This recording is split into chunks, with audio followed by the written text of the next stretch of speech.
Herkese günaydın. Bugün yine ameliyathanedeyiz. Bugünkü hastamız 30 yaşında bir erkek hasta. Bize başvuru şikayeti kulaklarda duyma azlığı, tıkanıklık ve burunda nefes alma problemi. Hastamızın muayenesinde her iki orta kulakta sıvı mevcut olduğunu gördük ve aynı zamanda burun içerisinde de burun kıkırdağında sol tarafa doğru bir eğrilik vardı. Burunda uzun süredir devam eden tıkanıklıklar maalesef orta kulak sağlığında etkiliyor. Hastamız zamanında çeşitli ilaç tedavileri almasına rağmen burun tıkanıklığı devam ettiği için orta kulak sağlığı maalesef yerine gelememiş ve zamanla da bir işitme kaybı oluşmuş.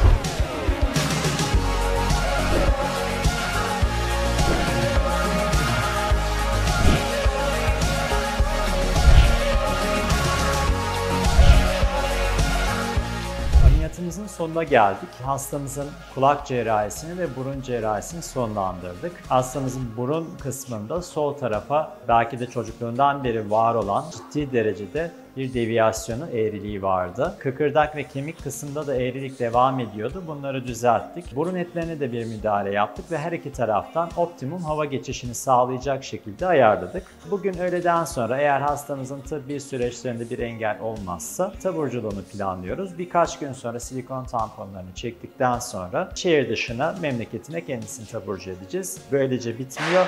Bir ay sonra kulak tüpleri muayenesi için kendisini tekrar Ankara'ya davet edeceğiz.